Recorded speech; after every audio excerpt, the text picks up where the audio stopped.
या देवी सर्वभूतेषु माँ चंद्रघंटारूपेण संस्थिता।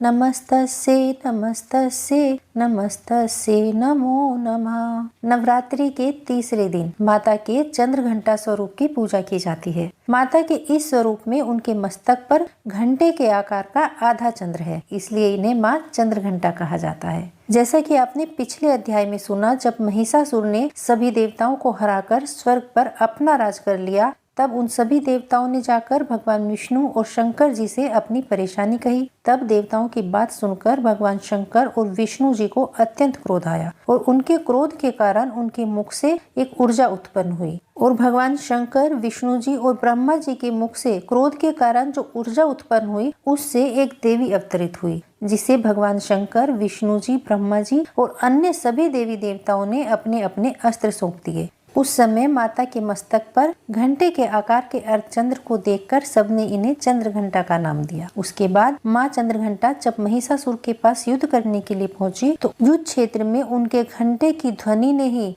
महिषासुर की सेना को पंगु बना दिया और उसके बाद माता और असुरों में भयंकर युद्ध छिड़ गया। माँ चंद्रघंटा ने महिषासुर का संहार किया और देवताओं की रक्षा की। अब शुरू करते हैं श्री दुर्गा सप्तशती का चौथा अध्याय। पिंडज परवरा रूढ़ा चंडकोपास्त्र कैर्युता प्रसादम तनुते माह्यम चंद्रघंटेति विश्रुता।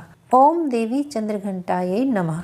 महर्षि मेधा बोले, देवी ने जब पराक्रमी दुरात्मा महिषासुर को मार गिराया और असुरों की पूरी सेना को भी मार दिया, तब इंद्र आदि समस्त देवता अपने सिर और शरीर को झुकाकर भगवती की स्तुति करने लगे। जिस देवी ने अपनी शक्ति से यह संपूर्ण जगत व्याप्त किया है और जो संपूर्ण देवताओं तथा महर्षियों की पूजनीय है, उस अंबिका को हम भक्ति पूर्वक नमस्कार करते हैं। वह हम सबका कल्याण करे। जिस अतुल प्रभाव और बल का वर्णन भगवान विष्णु, शंकर और ब्रह्मा जी भी नहीं कर सके, वही चंडिका देवी इस संपूर्ण जगत का पालन करे और अशुभ भय का नाश करे। पुण्यात्माओं के घरों में तुम स्वयं लक्ष्मी रूप हो और पापियों के घरों में तुम अलक्ष्मी रूप हो और सतकुल में उत्पन्न होने वालों के लिए तुम लज्जा रूप होकर उनके घरों में निवास करती हो। हम उस दुर्गा भगवती को नमस्कार करते हैं। हे देवी, इस विश्व का पालन करो। हे देवी, हम तुम्हारे अचिंत्य रूप का किस प्रकार वर्णन करें। असुरों का नाश करने वाले भारी पराक्रम तथा समस्त देवताओं और दैत्यों के विषय में जो तुम्हारे पवित्र चरित्र हैं, उनको हम किस प्रकार वर्णन करें। हे देवी, त्रिगुणात्मिका होने पर भी तुम संपूर्ण जगत की उत्पत्ति का कारण हो। हे देवी, भगवान विष्णु, शंकर आदि किसी भी देवता ने तुम्हारा पार नहीं पाया। तुम सबकी आश्रय हो।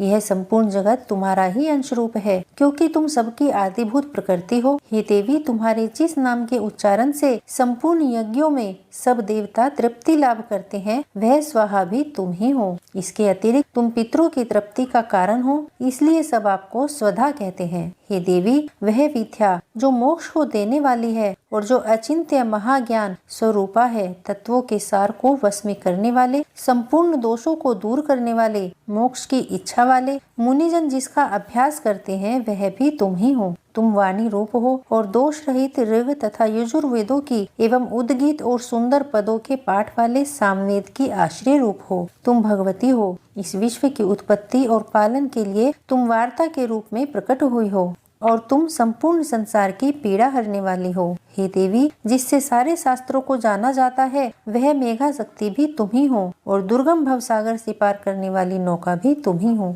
लक्ष्मी रूप से विष्णु भगवान के हृदय में निवास करने वाली और भगवान महादेव द्वारा सम्मानित गौरी देवी भी तुम ही हो। मंद मुस्कान वाले पूर्ण चंद्र बिंब के समान उत्तम स्वर्ण मनोहर की कांति से कमनीय तुम्हारे मुख को देखकर भी महिषासुर क्रोध में भर गया। यह बड़े आश्चर्य की बात है। हे देवी, तुम्हारा यही मुख जब क्रोध से भर गया तो उदय काल के चंद्रमा की भांति लाल हो गया और तनी हुई भौं के कारण विकराल रूप हो गया। उसे देखकर भी महिषासुर के प्राण शीघ्र नहीं निकल गए। यह बड़े आश्चर्य की बात है। आपके कुपित मुख के दर्शन करके भला कौन जीवित रह सकता है। हे देवी, तुम हमारे कल्याण के लिए प्रसन्न हो। आपके प्रसन्न होने से इस जगत का अभ्युदय होता है और जब आप क्रुद्ध हो जाती हैं, तो कितने ही कुलों का सर्वनाश हो जाता है। यह हमने अभी अभी जाना है। जब तुमने महिषासुर की विशाल सेना को देखते देखते मार दिया। हे देवी, सदा अभ्युदय देने वाली, तुम जिस पर प्रसन्न हो जाती हो वही देश में सम्मानित होते हैं। उनके धन और यश की वृद्धि होती है, उनका धर्म कभी शिथिल नहीं होता और उनके यहाँ अधिक पुत्र पुत्रियां और नौकर होते हैं। हे देवी, तुम्हारी कृपा से ही धर्मात्मा पुरुष प्रतिदिन श्रद्धा पूर्वक यज्ञ करते हैं और धर्मानुकूल आचरण करते हैं और उसके प्रभाव से स्वर्गलोक में जाते हैं, क्योंकि तुम तीनों लोकों में मनवांछित फल देने वाली हो। हे माँ दुर्गे, तुम स्मरण करने पर संपूर्ण जीवों के भय को नष्ट कर देती हो और स्थिर चित्त वालों के द्वारा चिंतन करने पर उन्हें और अत्यंत मंगल देती हो। हे दारिद्र्य दुख नाशिनी देवी, तुम्हारे सिवा दूसरा कौन है? तुम्हारा चित्त सदा दूसरों के उपकार में लगा रहता है। हे देवी, तुम शत्रुओं को इसलिए मारती हो कि उनके मारने से दूसरों को सुख मिलता है। वह चाहे नरक में जाने के लिए चिरकाल तक पाप करते रहे हो, किंतु तुम्हारे साथ युद्ध करके सीधे स्वर्ग को जाएं, इसलिए तुम उनका वध करती हो। हे देवी, क्या तुम अपने दृष्टिपात मात्र से समस्त असुरों को भस्म नहीं कर सकती?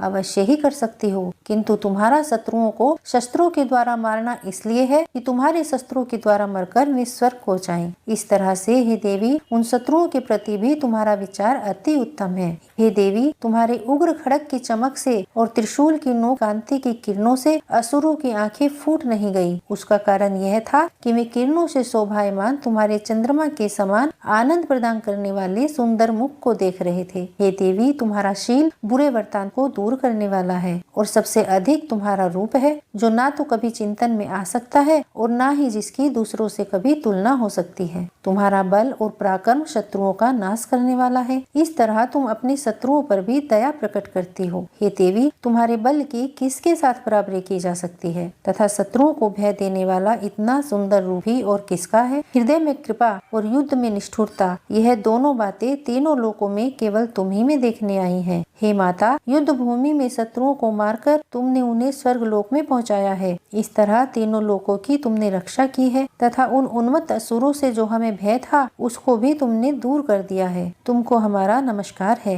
हे देवी, तुम शूल तथा खड़ग से हमारी रक्षा करो तथा घंटे की ध्वनि और धनुष की टंकोर से भी हमारी रक्षा करो। हे चंडिके, आप अपने शूल को घुमाकर पूर्व पश्चिम उत्तर तथा दक्षिण दिशाओं में हमारी रक्षा करो। तीनों लोकों में जो तुम्हारे सौम्य रूप है तथा घोर रूप है, उनसे हमारी रक्षा करो तथा इस पृथ्वी की रक्षा करो। हे अंबिके, आपके कर पल्लवों में जो खड़ग, शूल और गदा आदि शस्त्र शोभा पा रहे हैं, उनसे हमारी रक्षा करो। महर्षि बोले कि इस प्रकार जब सब देवताओं ने मिलकर जगत माता भगवती की स्तुति की और नंदन वन के पुष्पों तथा गंध अनुलेपनों द्वारा उनका पूजन किया और फिर सबने मिलकर जब सुगंधित व दिव्य धूपों द्वारा उनको सुगंधि निवेदन की, तब देवी ने प्रसन्न होकर कहा, हे देवताओं, तुम सब मुझसे मनवांछित वर मांगो। देवता बोले, हे भगवती, तुमने हमारा सब कार्य सिद्ध कर दिया है, अब हमारे लिए कुछ भी मांगना बाकी नहीं रहा, क्योंकि तुमने हमारे शत्रु महिषासुर को मार डाला है। हे महेश्वरी, तुम इस पर भी यदि हमें कोई वर देना चाहती हो तो बस इतना ही वर दो कि जब जब हम तुम्हारा स्मरण करें तब तब आप हमारी विपत्तियों को हरण करने के लिए हमें दर्शन दिया करें।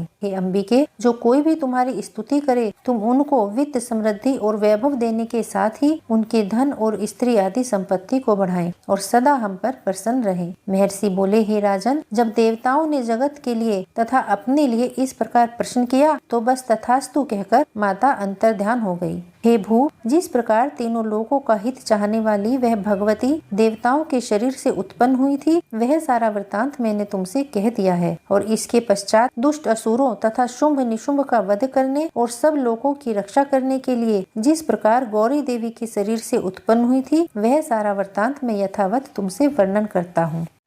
श्री दुर्गा सप्तशती का चौथा अध्याय यही पूर्ण होता है। अगर आपको यह वीडियो पसंद आई हो तो इस वीडियो को लाइक जरूर कीजिएगा और इस वीडियो को शेयर भी कीजिएगा। तो प्रेम से बोलिए जय माता दी।